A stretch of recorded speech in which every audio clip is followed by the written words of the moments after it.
Hello with hip hop. I'm your show host Israel Picasso. Today we got Young Bleed from No Limit. We waiting on him to tap in. Another legendary interview from the No Limit camp.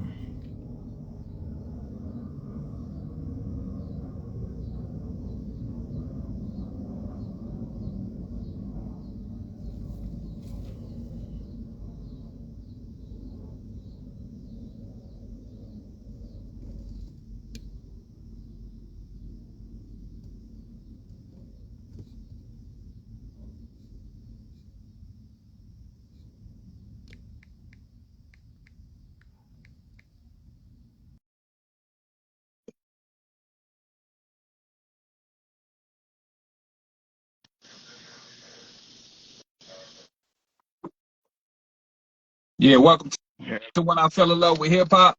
I'm your show host Israel Picasso. We tuning live from St. Louis, Missouri. Can you tell the people, for those that don't know you, who you are, where you from? Yours truly, man, Mr. How You Do That there himself.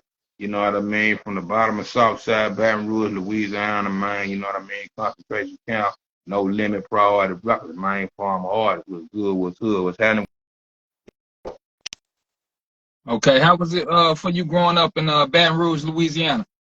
Man, cool but crazy. You know what I mean? If I could put it in short terms, man, you know, a lot of love, you know, a lot of family, all that kind of shit, you know what I mean? I kind of like, had a little bit of both sides, man, the talent side and everything else that came with it, but the whole street, you know what I mean, hood, street epidemic, man, from the family on out. So, you know, learning that balance, yeah, it was cool but crazy, you know what I mean? Yeah. Okay. Can you talk about how your mother had to make a choice to have you at birth? Oh, that part. Yeah, day one, we gonna stay one. Um, Yeah. yeah, man, my evolution, my mother had a complicated pregnancy, you know what I mean? And she, you know, come to the choice of being able to stay alive, you know what I mean, in one sense, sacrifice the baby. So my mother was like 17 years old, so she was like, I lived enough life. So you know, bring my baby to this world, and you know, she kind of laid down for me the first day I come here. God saw fit that we both still here to this day. So in short terms, my brother, but yeah, that part, man, I've been, yeah, been boots to the ground since been here. Day one. Yes, That's a blessing, man. That's a blessing. It's like you a miracle. hey man, look, you know, I don't take no credit for myself and give all glory to God. So it's his plan, not mine, man. Yeah. All praise to the Most High. Yes, So sir. when did you fall in love with hip hop?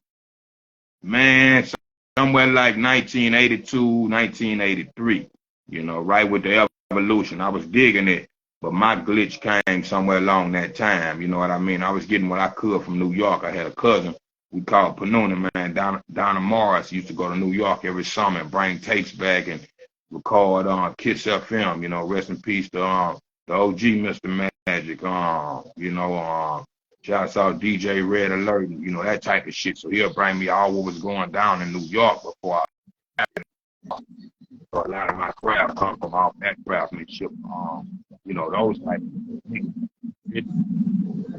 So somewhere late 70s, Sugar Hill Gang on up, and I do my research and go back Cold Crush and whoever you want to name. And a lot of these guys, a few guys I done met throughout life, so real true life history.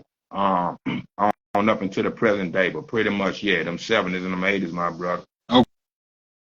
Okay. So what was the first record you recorded, and what was the energy like in the studio session? Um, I was about 11 years old, so we was designing the beat, scratching on the record. I had DJs as a kid, so just trying to, you know, construct on a 4-track recorder and a reel-to-reel. You know what I mean? If you know about the old school reel-to-reel, the double tape, I know you would, but for the new generation, you know what I Right. mean? So trying to get that design, if you know anything about tape, you could only record on it so much before it start duplicating and sounding backwards. So you had have your shit together more or less in that time. So me recording for the first time, trying to find my voice, my sound and all that, you know, it was work, but it came out. And I started making demo tapes, like I say, about 11 years old and hadn't stopped recording since then, that part. Mm. Okay. So how did you meet C-Loc and get involved with the concentration camp? Well, really, me and Lo from the same neighborhood. What up, Zell? My brother, Zell from Chicago, man, up there tapped in. I see him on here. Zell Okay, shout Young. out Zim. Yeah, yeah, yeah. But we really we from the same neighborhood, but we're linked later in life, like middle school wise. So he had the same kind of hip hop dream, but he wanted to be a DJ. You know, I was already rapping since elementary school and battling guys and all that kind of shit. So you know, he took a liking to me. I took a liking to him. That was really like my big bro, big homie, three wise and otherwise. You know, in the beginning. So we really kind of grew together from middle school after school, got back together later in the street. I'm actually the founder and the father of the concentration camp. My whole idea, term, life, you know, World War II to the day I'm Okay. born. Yeah. So Okay. I brought a few guys to the table, and those guys was Max Manetta, Jay Vaughn, Happy Perez. You know, that was my younger homies. You know what I mean? We'll make backroom tapes and different shit like that. And while Loc was building a company, we was working on a few records. You know what I mean? Shouts out to Lead Time. You know, and me myself was the first artist to see Loc record. And Mac and those guys that come along and so on and so forth. So I felt like we needed an umbrella. And that's the term I came up with, you know, based on my life until what was happening in our modern life at that time. Yeah. Mm.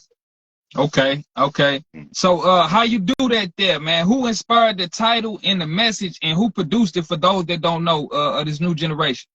It got a few different inspirations, man. For starters, shouts out to King Compton back in the days, man, the Alcoholics. He had a record called Act the Fool. So originally, how you do that was called a fool. Because when we was making it, the way it was coming together, I was saying, man, people gonna say this shit a fool. I said, that's what I'm gonna call it. You know what I mean? So in that sense of the word, few different elements. King T was inspiration, Aretha Franklin, Earth, Wind and Fire, and definitely Parliament with that bass line. And along with Public Enemy and UTFO. You know, it's two sets of drums in there. One is the Public Enemy, My Uzi Was a Ton drums. And when they flip by that second verse, well, I think I really played those drums along with the bass line. But somewhere between UTFO and My Uzi Was a Ton is kind of your whole, you know what I mean, your whole regular to it. So yeah, shouts out to Happy. We produced and co-produced other. They went to Beats by the Pound. They, you know, overall enhanced it. You know, they was bigger guys in the game so far as that industry. Right. So how was your relationship with them, with Beats by the Pound? Oh, it's still love to this day. We all family, man. You know, everybody go through their little in and out, but there ain't never been no personal cut each other throat shit, at least where I'm concerned. You know what I mean? So, and keep in mind, you know, I'm the down the street stepchild like Mac 10 on the body movie. I'm from Baton Rouge. So all them grew together. You see what I'm saying? And once I met them, we grew together. So since them days on to the modern day, man, yeah, it's family. Yeah, man. Yeah. So how did you get Master P attention?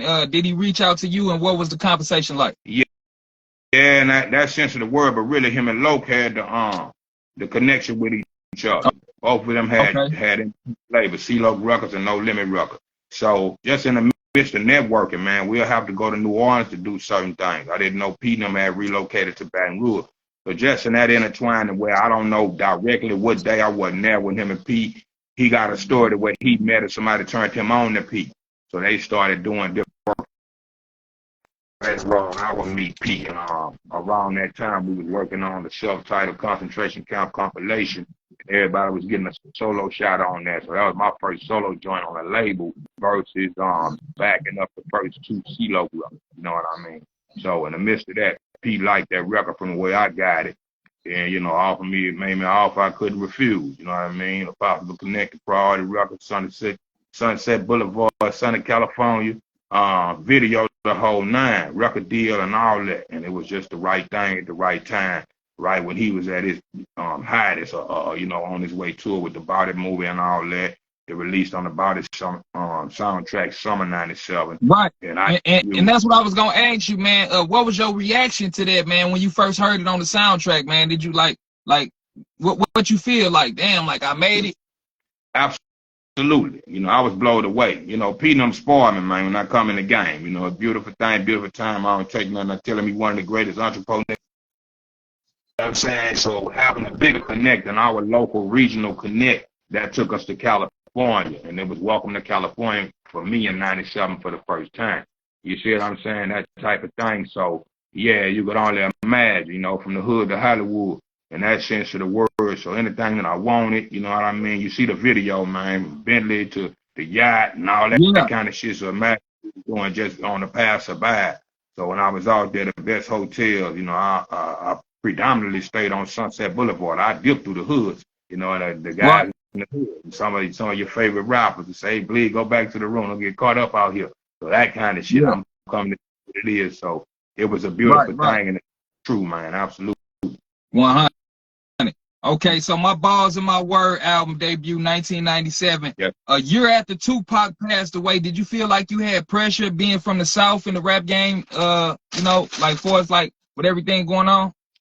Extreme pressure. Because I signed 3 months after the death of Big, and shouts out to Dave Weiner from Priority Records was the first guy to pull up at LAX. You know, P and them sent me out there. It was off the Family Connect, but Dave Weiner picked me up, and me and my man Uncle Paulie, man, Carleone family on concentration camp, and I don't know, maybe locals with us at the time when I first went out there, but I remember Dave bringing me down in the SS Impala with coming up, passing Rodeo and all that type of thing. And then, you know, whatever street Big, you know, had his demise on, rest in peace. Rest in peace, Big. We had to pass that. So right at the red light, we stopped. He point to the right and say, Bleed, this way they murder Big. And I'm like, oh, shit.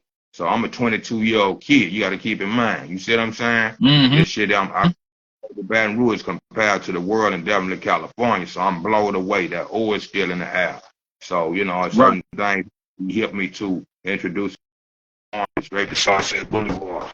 So it's 6 months after the death of Pop. You see what I'm saying? It's still going down. 3 months after the death of Big. Mm-hmm. And I'm aiming for that #1 spot in hip hop at the same token with all the potential. And eventually got it. You know what I mean? Beginning of '98, February '98. So yeah, so imagine that speedball. You know what I mean? You're trying to get ground. Yeah, long way from home, right? For real, for real. So okay, take us back on the process of creating that classic, man. My Balls and My Word. How much creative power did Master P give you as an artist? All the creative power, man. That was my whole thing. I'm like a regular Dr. Dre when it comes to that. I respect the business, but I'm a born artist, so I don't, you know, let me shape and mold my craft and, you know, make myself complete with it. And it was a whole lot of things toward the end of that record, and we finally got it to a final. But the way it was set up, everything was just kind of tick for tack. As far as the evolution, you know, me and of course, locally, time the whole team, you know, we made records in the effort of, I was the first solo artist to come out, in particular, on C-Loc Records, but then the deal came, you see what I'm saying? So I took the raw deal, yeah, and I ended up leaving on C-Loc Records, but I'm the first artist to sign the C-Loc Records, you see what I'm saying? We was homies like that. Yeah, so that type of thing. So all that construction had to take place on the business side, but in the back room with the boys, we was putting together that masterpiece. And eventually, you know, of course, relationships and all that kind of shit came in, and we strayed toward the end. And the record came out like it came out, so I'm pleased. It released, I want to say, January 22nd, '98, if I'm not mistaken, by February 7th or 14th, I think, you know, it was certified gold. So, you know. Yeah, man. When that was crazy, man. How did the people in Louisiana from your neighborhood take that when they figured out, like, damn, Bleed got a gold record, man. He come from the same spot we come from. Oh, yeah, man. You see what I'm saying? Especially about my neighborhood, you know, that part. So everybody was proud and real happy that, you know, anybody that knew me since a kid from elementary school and that watched that for a long time, and I reached that peak. I'm on, you know, BET in the basement at that time, the Keenan Ivory Wayans show. So back home, imagine that broadcast for anybody that, you know, you done grew up, you done know me all your life. So it was mind blowing. I could only imagine. And, you know, royal treatment still to this day, man. I walk the streets of my neighborhood with no bodyguards, none of that shit. Same corner stores, all that, and ain't nothing but love. You know, shit go down, but I'm blessed and protected for a long time and definitely starting here, man. Absolutely. Yeah. 100. 100. So, what was it like for you being from Louisiana and traveling to the Bay Area, man? How did they receive you out there in California? Uh, California embraced me, man, the crazy way. I still roll with that SIBO down to this day, and and a whole lot of Christians, man, both sides of the rag, man. If I can say it like that, from Snoop them to Daz, Corrupt, you name them, man. All yeah, everything that I kind of was, oh shit, I don't want to get in the midst of what's happening, get caught up. I ain't from out here. Everybody embraced me, man, from LA to the Bay, man. Really Riverside and San Bernardino, the whole California. You see what I'm saying? The whole West Coast, all the way up to Washington, Oregon, Portland, and all that shit. I mean, I went on a tour with Tech Nine, and I explained it to you like this. And I wasn't supposed to be riding with no weed. Everywhere I stopped, from the tip of the bottom of California to the top of Washington, and my homie had a girl that lived in Canada, so he had to go to the border and get his girl off the boat. I had so much everywhere I went, all different colors of weed. I'm talking about old ladies that rose, and not just black old ladies, white. The weed was legal. So I'm on Right. Yeah, a whole nother ride. My guy was so paranoid because he you see what I'm saying? So he was worried about crossing the state line. But everywhere I went, everybody gave me a gram or better, man. I had so much fucking weed. I finished smoking all my shit before the tour was over with. But that type of love, man. Yeah. Yeah, absolutely. So let me ask you a question, man. How was Master P hustle out there in the Bay, man? Was y'all really out there like selling CDs out the trunk and shit, man? Well, you got to keep in mind, from my perspective, it's like 3-5 generations of No Limit to me. And I'll say that's the enrichment. Wherever he had his record store. We'll hear about that. P did the reverse art and come back home. But he had already had it popping in California, and he came back down here with that soft, West game, and opened up the chambers, man. So I'm from that second, third legion. You see what I'm saying? When it was already King Stars. Yeah, so by the time he came here, it was already popping. He was above us in that sense of the word, and had his feet in his hands. 100. So, did you ever get a chance to link with E40? What about 40?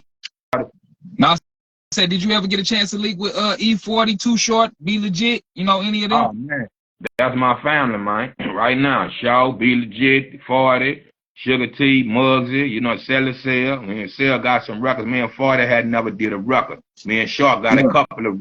So they was all part of my christening in the beginning, especially Sharp. You see what I'm saying? Zan Banks signed to Priority when I was getting signed. So all of us was cool. And send me beats, and I had yet to make a record. And me and Sharp hooked up in Atlanta some years later, did a couple of records. And I just talked to Sharp recently on the for giving me a shout out on the Rock the Bell station with LL and all of them. He had a Louisiana day, and that's the first song he played, which you asked me about, the original Fool. How you do that. So that type of California love, Yuck Mouth, man, you name them, man. Spice One, we got records, and so it's just phenomenal. And it was just given if I call. Okay, so from the Bay to Houston. No, what I was gonna say is you went from the Bay, to Houston, man. How did you make that connection with Pimp C, man? What kind of game did he give you before he left? You know what I mean? I used to go do my thing in Crawley, but I didn't know Pimp in the streets. I met him late in the rap game. I used to hear about him, because the old man to say he was similar to me, and I needed to meet Chad. So years later, I meet Chad, and man, Chad became all but blood brothers. That much love, crazy love. So you could imagine. There's a few things he was trying to set in order for me in particular, as well as UGK Records and all that, man. Rest in peace, Mama West. So when you say that, that's family. Texas is my second home. You know what I mean? I'm Mississippi, Louisiana by roots and birthrights, but Texas became my second home. And Houston, I still got family in Houston, all over Houston. So I've been going to Houston since a baby. So later in life, I mean, you can't miss me, Scarface down, man. So, that's my backyard in one sense of the word, but my schooling You know what I'm saying? That type of thing. So yeah. Okay. That, 100. So how did Pimp C's death affect you? oh man, I cried a million tears, man. On God. On my mama. Yeah. I remember getting the news on the Tuesday, and one of my near dear homeboys called and told me what had happened, or he texted me, and I was like, nah, this shit can't. I had just talked to Pimp probably about a week before that. We had plans, I was finna sign with him actually, with UGK Records and all that type of thing, or either Woodwheel Records. We was working on some things. But I got that text in the morning, and to know it was for real, I called Pimp and King. You see what I'm saying? Nigga stitched out here, man. Pimp King, the way he answered the phone and what he let me know at the time, I knew it was real. So that broke me in half, man, for a long time. I still miss the Pimp, man. Yeah, rest in peace, Chad, man. See, man. For real, man.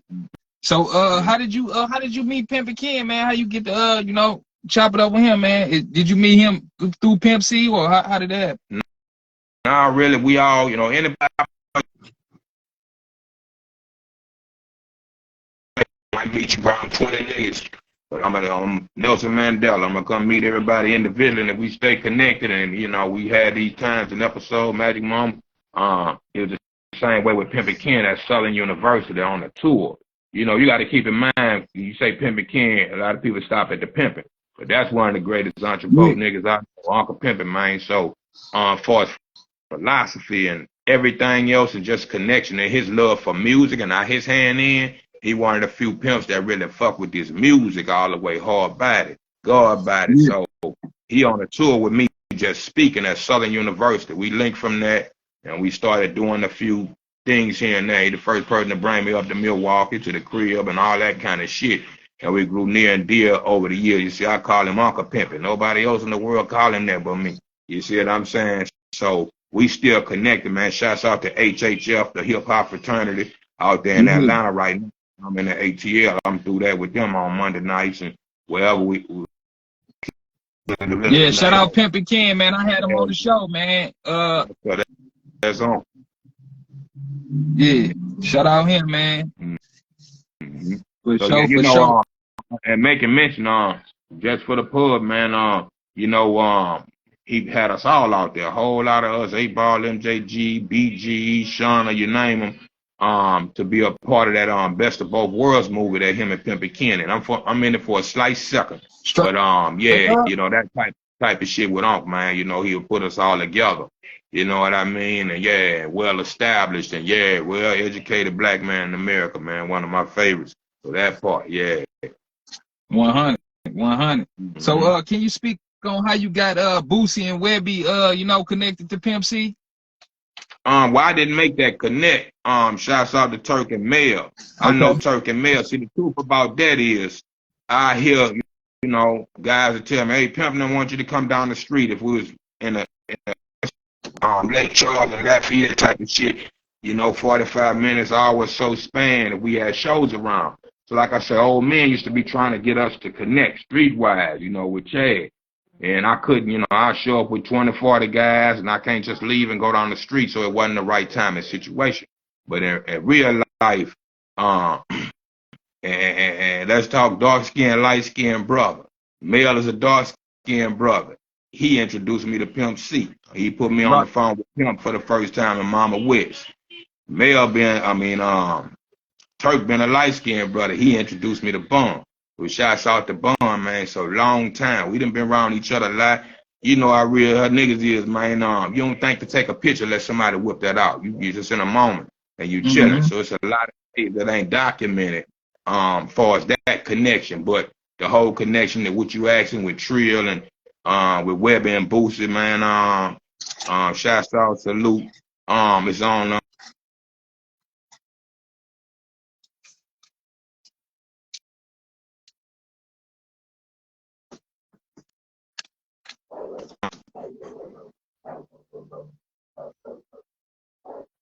yeah, man.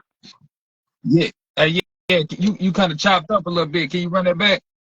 Okay, I was saying, really, Mel introduced me to Pimp and Mama West. Turk introduced me to Bun. You see what I'm saying? Yeah. Yeah, I mean, so I was saying light skinned, brown skinned brother. So the brown skinned brother introduced me to light skinned, vice versa. Yeah. That's true life. That's how. Yeah, you know what I mean. And in the time we had shows and shit like that, we was around each other. You know, they call us out. You know, on up to Uncle Pimpin', man. The pimp was coming. I lived in Dallas. You know, I lived while and the pimp was coming to town. Pimp Ken gonna call and tell me where to go meet him at to keep us together for what we was trying to work on. But say Trill in Louisiana, you got to understand that the truth about it, if I'm not mistaken, it's a Turk and Mel connection to Pimp and Bond that started Trill Entertainment to be able to call it that. You know, Trill is a Texas thing. We dig Okay. it, you know what I mean? That's, you know, we right next door, we neighbors, you know, we family. But I get, you know, salute to Texas, man. That's where that comes from. So to even have a successful labor like that and be able to branch out of Louisiana, that's the back, and it's the family affair, that part. 100, 100. Were you there at No Limit when Snoop came, and what was the energy like if you was there? Absolutely. It's funny. You know, like I said, I'm the Mac 10 of them, man. So I was there sometime. I wasn't there every day and all that type of shit. I came when he was trying to, you know, do work. So Snoop, you know, one of my favorites, like the world, and I became one of his favorites. So when he was doing his first album, he called me to do a record with him. So going there, yeah, it was crazy. You know, everybody was happy Snoop was down here, so that was phenomenal. So we did one record that they didn't put on the album. But he give me a shout out or something on that album on the Games to Be Sold, Not Told out. So, you know. Yeah, that was that shit. Yeah, we had crazy love, man. We fucked around for a little bit. You know, I hadn't saw Snoop in years. But yeah, so that type of thing. So imagine that. And this before, the night me and Snoop recorded. I'll tell you a quick story. Okay. Snoop was there. C Murder was there. This before all the other shit. C Murder was there. Mac was there. Mia was there. I don't know if Fiend was there or not. I know Moby Dick was, and maybe KL and the rest of them boys. I stayed in the with Moby. I was actually supposed to fly to Atlanta to do a show. I had a headache, so I kind of stayed in the city and kind of muscle my way back to go fuck with Snoop. That's the day he called me to come to the car with him. My manager come get him and take off the headache a little bit, go record and write. We go kicking and smoke, and I write my shit, you know, and we do the joint. I ain't gonna reveal the name. They supposed to be doing something with that for a documentary maybe or something, but we'll see. But at the same token, I do that joint with Snoop. So Snoop and them finna go to a party. All them together. Think me and them might have stayed. Sonya C might have been there, but it was that type of activity. You see what I'm saying? P wasn't. But I'm getting ready to leave. Snoop come to me like, hey, man, you cool. He can see that something wasn't really wrong with him. I'm fighting this headache. So I say, nah, you know, I'm good, man. I got a little headache or whatever. He said, well, you know, we going to this part. I said, well, I'm going to chill. You know, I'm going to finish this and go into the house. So before I could leave, Moby said, bleed, don't go nowhere. And I said, man, I got a headache, Moby. I'm trying to go to the house. He said, Slim on his way up here, and Slim want to meet you, man. So the Slim had never met. This the only time we would see each other, embrace each other this one night, and I never saw him again. And we had plans. Rest up, son. Yeah, rest in peace, Slim. So I waited for Slim that night. We chopped it up in the parking lot. On my way down, when Moby told me he pulled up, and we talked about doing a record, and from there, yeah, I never saw him again. He actually was supposed to be the third verse to I Smoke, I Drank with me and Mr. Magic. Rest in peace to Magic. Yeah, so, you know. Rest up, Magic, man. Yeah. Damn, that was that shit too, man. Y'all was creating some crazy hits back in the day, man. That's crazy. Yeah. So for what you're asking, so man, that's like leg. For sure. True cowboy. Yeah, you know that part, so I appreciate that. Yeah. So did you get a chance to do the No Limit reunion tour? I did one day in Chicago, man. One day, so you know that's a whole nother story. But yeah, just that one day. I was scheduled to do some other things, and you know wherever the business went and who said, I don't know about all that. But I know that's the only day everything was certified, and I came through, did what I did, left, and we never did it again. At least from my report. Yeah. So what made you split ways with No Limit? Well, the truth is, I never really signed to No Limit. See, P got me my deal at Priority, so that's why I say I'm from Baton Rouge. Right. You know, I'm raised by a man from the Ninth Ward in New Orleans, so it ain't about that. But the truth is, yeah, that was really the construction. You see what I'm saying? Yeah, major label, subsidiary label, however we had to construct it. You know what I'm saying? So for the tanking, all that, you know what I mean, the world asking about today. Yeah, it's a family affair, most street rooted family than industry. You see what I'm saying? In industry too. But behind the scenes, yeah, I never really signed to no level. He got my deal. Okay. That's 100. That's 100. Shout out to Master P, man. Absolutely. What label did you release Preserved on in My Own? My own still was on priority. I was scheduled to do like 7 albums on priority. I had a 7 record deal.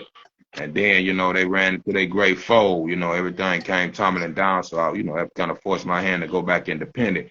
So somewhere along them independent lines, I linked up with Tech Nine and Strange Music out there in Kansas City for about 2 years. Mm-hmm. So I preserved on Tech Nine them label, really a subsidiary label called Strange Lane that they started for artists like me that was kind of, you know what I mean, OG to the game, but was refreshing itself. And that label kind of fell by the wayside. We had plans for me to sign straight to Strange, and that never took place. But that's what that come on Strange Music. Mm. Okay. Now, we was talking and you was telling me about the record you did, how you do that, the new version of it. Can you talk about that? Yeah, definitely, man. Shouts out to my brother King Russell and Keno out there in Meridian, Mississippi, man. It's the whole thing in the South, man. I'm sure y'all know about it, being attached on that Southern Soul. And it's around the world, man. Everybody that's up on Southern Soul. So we working on mesh and hip hop with it. So my guy did a Southern Soul version originally of how you do that there without me on it. And then we got connected. Shouts out to Rico from Sons of Funk. We still, you see what I'm saying? We family. So Rick put us together and he had an idea to do a remix with me just putting 16 bars. That's what we did, and from that led to shooting a video we did a couple of months back in Meridian, and it was my first trail ride experience, man. That's country down home fun, man. No police.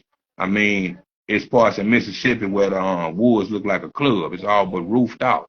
You see what I'm saying? So people back there mind their own business, having a good time, kids, horses, four-wheelers. So that was my first trail ride experience. So we decided to record it, and we had to show that at the same time.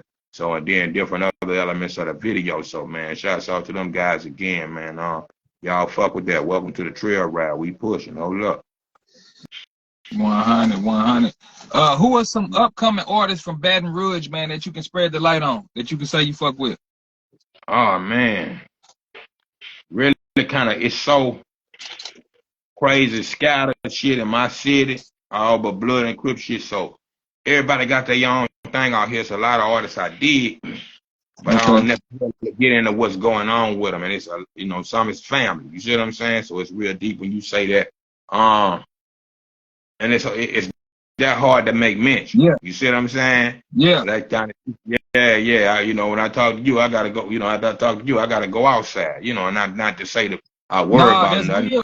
That's real though. That's real though. Yeah, that's how that shit is down here. So I hope for the same unity in my dream that I had as a child for hip hop, like I saw from the Bronx to Brooklyn and all that shit, watching B Street, Crush Groove, Wild Style. Just trying to find something positive because we born in that shit. We've been doing that shit since babies. Man, that's real, man. That's real. Yeah, everybody not with the unifying, and God do the rest. But that's the thing in my city right now. So I kind of try to stay out there. It's just a lot, man. I'm trying to really think that hard, in particular about a few guys. It's coming up out this way. I got the label Trapdoor Entertainment, so I got a few guys and family members I'm working with. Let's talk about that, man. Who's some of the artists you got on your roster, man? Oh, man, starting with y'all, man, just because we on here, man. Shouts out to Zam 2 Turned in East St. Louis. He one of the dopest. My son Taj Ramon do the hip hop and R&B. Jizzle, man, out there in Alabama, man, is just phenomenal artist. My cousin Max. Who else I'm missing? Yeah, you got me going through my brain, child, man. It's just a plethora of artists, like 20, 22 some artists like that, but not just here, around the country. You see what I'm saying? I'm ghetto to ghetto, so if I go somewhere and see something I like it, and we can work out something, then, you know, we all constituents of each other in that sense. So, starting from the house out, um, it's a lot of artists that it ain't nothing really in stitch yet, just coming back home. With my young homie Paco, my young cousin, he coming out of here. My homie Terry Vanille with some Southern Soul, you know, that type of shit. So we working, man. I got my hands 100 ways and 100 gumbo pots, man. So, you know, y'all stay Yeah. tuned, you know. Okay. Yeah, you cooking some shit up. So let's talk about that documentary, man. What's going on with that, man? When can the fans expect that? Hopefully for the year, we taking our time with it. We got a little bit more to do with it, but we aiming at before the year. Shouts out to my cousin Frog, man, OG Frog, man, the South Side, man, with Picture Perfect Studios. So, you know, cuz putting that together. That's actually the guy that found Boost's Frog. You know what I mean? Okay. So that's big cuz. So we Shout putting out that Frog. together. Yeah, you see some of the trailer that we and kinfolks. Actually, two one of my homeboys and one of my kinfolks, man, that, you know, they just was able to do a caption for me, and they just, you know, recently passed away. So that's how real that is. I'm all the way back in my the OGs that's still here and people that know me to get the people a mere glimpse of where I come from and what was around me before me into my evolution. So y'all get ready for that. Young Bleeder Baton Rouge story, man, coming soon. Picture Perfect Studios. Hold up. Yes, sir. Yes, sir. So, as far as music, what can the fans expect some new music from you? I'm getting ready to release a compilation called Welcome to the Trap, revitalizing my label, Trap Dough Entertainment. And that's about in a month or two, man. Yeah, I'm just, you know, finalizing everything else is already prepped and ready. So I'm finna drop that about 21 bangers on that. Then I'm, you know, I'm always, you know, I'm working on some other shit on. Shouts out to Luna Carleone out there in Sacramento when you say that, my big brother Oh, C-Bo. yeah. You know? Shout out him, man. That's my brother, man. I fuck with him. Yeah, man, the whole mob, man. So that kind of shit. We working on an album called The Carleonic, man. You know what I mean? Me and Luna Carleone. So Can you say that again? Hey, say that again. You chopped up a little bit. okay, yeah, me and Luna Carleone out of Sacramento, man, working on an album called The Carleonic. You know what I mean? Okay. So yeah, shit from Soft and West shit. So, you know, it's going down, man, and everything else. Yeah, I'll be working on a lot of projects at one time, but them, you know, right now I'm focused on, you know, that part. 100. So, you got any like merch or sponsors you want to represent? Yeah, as a matter of fact, I got this on the way, man. This my own vodka, man, called Speak Easy, man. Oh yeah, you that dude. Yeah, you know, that kind of shit. So that's coming out of South Carolina. Shouts out to my brother. Yeah, okay. Jerry And when can we expect it in the stores? We working on that, you know, we doing all the patent and all that kind of shit. Right now, we old school. Like I say, Bumper Johnson out the trunk right now. You gotta know somebody, know somebody. Yes, sir. You know what I mean? Wow. Okay, yeah, okay. You know, make it all the way. Yeah. Yeah, for sure. This question I'm gonna ask you, man. I ask everybody before we kind of leave up out of here, man. Do you got a top 5 favorite artists that you fuck with? Right now, to be honest with you, man, this shit happening so fast. You know what I mean? On Throwback Series, it's a lot of artists I like, and in particular, if I'm in the club, I hear something I like, I'm gonna bow my head to it. But you know, it's my parents used to clown me young, you know, and talk about the rap being a fad and all that type of thing. And now for me, I don't know all the rappers. You see what I'm saying? It's so many. Yeah. So what's my latest? I'm kind of, you know, of course, J. Cole, you know what I mean, as far as the new artists, you know, Webby, that kind of shit, man. A lot of underground artists that the world wouldn't know. See, I keep I tell niggas the underground up, so I keep a foot in that underground. My favorite artists ain't never been birthed on records or had that plateau. You see what I'm saying? But for who's there? Well, let's hear some of them. Let's hear some of them indie artists that you listen to, them underground artists, man. Oh, okay. My man C-Punk, Dallas, Texas, man, for a long time. Money Waters, you know what I mean? Damn, man, you got me pulling. I try to, you know, I done lived in 41 states at least a weekend. You hear what I'm saying? So I think, I don't just think, Yeah, I'm from Baton Rouge, I'm Baton Rouge Southside baby to the core, you know what I mean? It's tatted and stitched. I can't even yeah, say the shit right. Oh, written the bottom boy, man. All yeah, that kind of shit. I'm here to the core, but it's like being from the bottom of the tree and looking up at the rest of this tree I had the chance to pull from. So it's artists everywhere. I like what's the new guy? Damn, kind of like Pimp C a little bit. June is something June, man. Shame on me, man. Young cat, something June. You know, got that Trip to Vegas song, if you know what I'm talking about. So, you know, whatever I catch up on, if it's some new young fly shit, it's a lot of artists I like the music and just not familiar with them, like I yeah. was with a LL or Daddy Kane, and it's just traditional for me. So, 100. saying the rock, young niggas still dying. By the time I know some of them, I'm hearing a motherfuckers dead and all that kind of shit. So, you know, I still keep it hip hop, keep it feeding in the game, man. It's infinite, you know, to each his own at the end of the day. But yeah, it's a lot Right. beyond the top. That's real. Now, Yeah, the baby, the you lit just, baby, yeah. They yeah, cool, I dig them. Yeah, yeah. 100. Now, it's been 30 years later, man. They just now trying to really investigate Tupac's murder, man. What you feel about that? You know, I take a mere glimpse at that shit. It's crazy. You know, how the ruling go, man. Ain't no statute of limitation when it come to murder. You see what I'm saying? I see a lot of shit in each zone. Like I say, I come right up under that time. So I try to stay the fuck out of that den. I try to stay the fuck out of it now. Yes, I hate to see that. I sir. love Pac without knowing Pac. I know a lot of Pac family. I'm a Panther for real. Shouts out to Uncle Chairman Fred up there in Chicago. You know, real family and all that type of shit. So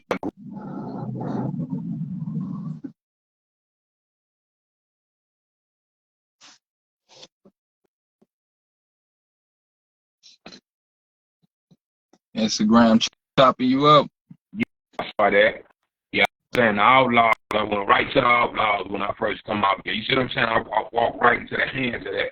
So that whole thing with Pac, man, you know, I cried tears for Pac like a man. You see what I'm saying? Without knowing him in the flesh. Yeah. So I ain't jumping. That's how deep I studied Pac. You know, Pac became my favorite rapper in the time of Pac. Before then, my all-time favorite always been Rakim. You see what I'm saying? And everybody else I mentioned, Daddy Kane, LL, you know, I got an infinite list.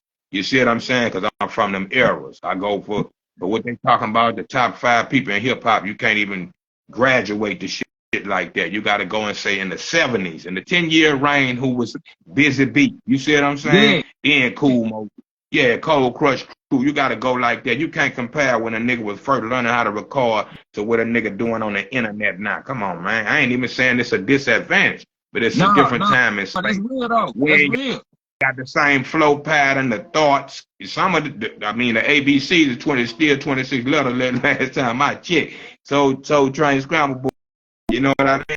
I don't even get into all that kind of shit, man. Each is how you like what you like. Some people like jazz, some people like blues. So, you know, they each just gone at the end of the day. But yeah, man, yes, you know, more power. Yeah, yeah. Hey, let me ask you this one question, man. It's like an off the wall question I got for you, man. What you feel about the government finally releasing documents about aliens and UFOs crashing and shit? About time. I For got real. pictures, my brother. I got pictures and recordings. I've been seeing them bitches for a good little while, man, on True Life.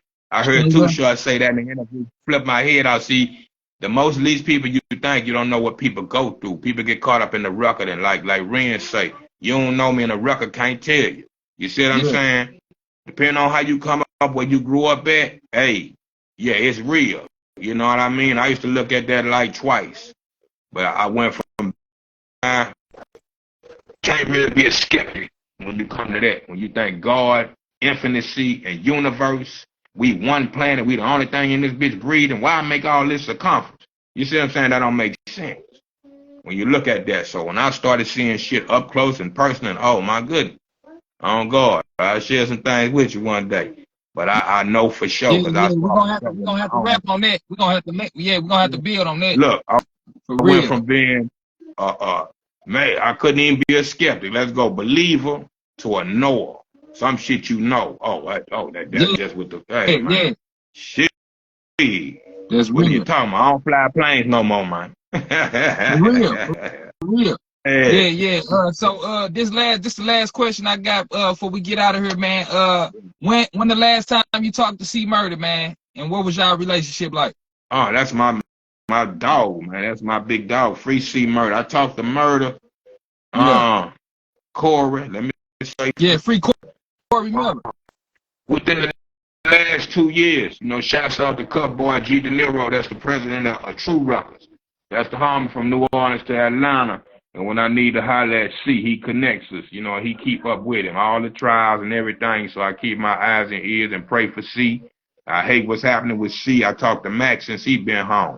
So I feel like, come on, man, it's a high Shout out to profile. Mac, man. Yeah, shout out to Mac, man. So like I said, we still family. We all crazy about each other, man. It's just the business and how shit work out at the time. But other than that, we ain't at each other throat like I want to. Come on, man. I ain't never been like that, especially with me, because I'm that up close and personal, but that far away, man. I ain't grow with you to have no, come on, man.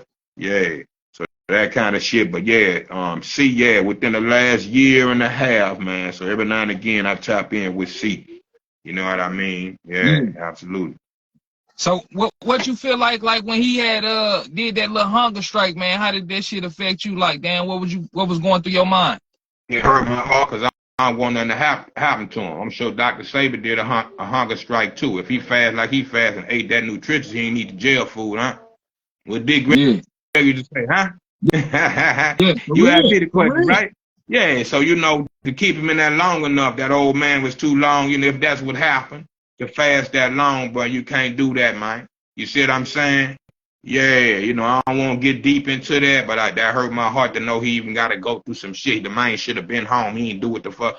Yeah, so that's a whole nother animal, my brother. Like I said, I keep two hands, man. I keep seeing my little titty, man. Yeah, 100. Free Corey Miller, man. Yeah. Yeah, you still talk to P or not? Man, every so often, bro. We hadn't talked since Chicago. You see what I'm saying? And I don't know what that is. Everybody got their own thing. I ain't got no ears with P. He know that. I done said it to him. I'm saying it to you, and the world know that. So every now and again, my thing with P, I just wanted to do so much more with him. But you have to understand, P, when we came in the game, he was already 100 yards in the game. I was catching up with him, right around the last done and all that shit. When he was finna retire and didn't retire. So you don't know what, people got their own lives, man. So at the end of the day, I ain't got no hate, no clicks. I just was like, wow, and me come being a kid, growing into that, kid in the candy, I could do so much more. That's just first year tripping. Would you say 27 years later, that's just a beat in a verse. Yeah. You know about the album. If you fuck with me, you follow my history. But anybody else, if they don't know nothing else, they'll know that record before they know me, because I took backward cover pictures. Everybody know P for that record before they know me, and I get that. That was the whole plan, so we ain't got no plex about that kind of shit. The world took to it. They #1 Billboard hip hop and R&B record. I ain't got what am I arguing about. The rest is just to go #1 again. You see what I'm saying? Yeah, that's like ringing a bell to stay fair. You can't knock the bell off. You supposed to be able to swing the hell, and if you bing, as far as it go, man. It's just doing it twice at that point, so I ain't got no regrets and flicks at the end of the night, my brother. For sure. Yeah, we finna get out of here. What message can you get to the youth before we get out of here, man? This is the last question. We out of here. Stay prayed up to get paid up, man. Keep God first and the rest of the universe. That part, man. That that's from my mind and all my heart, into the world. That's how I function. You got to look at life all but being invisible, a robot. Let go and let God. Let him move you, your thoughts, your mind, your spirit, and your physicality. Guide your footsteps. And from there, whatever your dreams, he got it out. Your thoughts you don't make up your thoughts. That come from something divine. So once you relax and you learn that, educate yourself to get closer to God, then live your life that he wrote. This, like I say, it's his life, it ain't mine, man. You see what I'm saying? Yeah, that's a person, man. So learn to be you can't stop what you can't control. It's already written. You try to go this way. That's like walking a dog down the street. That's why you walk him on a chain. He gonna go where you're walking to. Right. You can try to do whatever. That's you what can I go this tell way. my. Yeah, it's like this. It's like this, man. If you got a day that you was born, that you was supposed to die, that means it's already happened. Like, cause you wouldn't have a date that you was born. Right. Then, nobody know that before birth. You know, we say every woman don't go 9 months. Nobody knows that. You see what I'm saying? So the day you born, your mama can say within that week she expecting. You see what I'm saying? Mm-hmm. Nobody know the day you're gonna die. It's the same way. It's a constant cycle, my brother. So, you know, like it's Jimmy like Hendrix assimilation. It's like we're in a simulation of some shit. Absolutely. And it's bigger than us. So nobody on the planet, I don't give a fuck how black, white, how rich or poor, how smart, how dumb. Nobody know the answer to that. That makes us all what and one. I gotta learn something from you. You gotta learn something from me, man. You bring some potatoes, I'm gonna bring some steak, man. Come on, man. Yeah, unity in the community. I'm about that, man. You know, much love and continuation. 50 years plus of hip hop, man. Let's go. For sure. This is another episode of When I Fell in Love with Hip Hop. I'm your show host, Israel Picasso. We tuning live from St. Louis, Missouri. We out of here. Peace. I read it.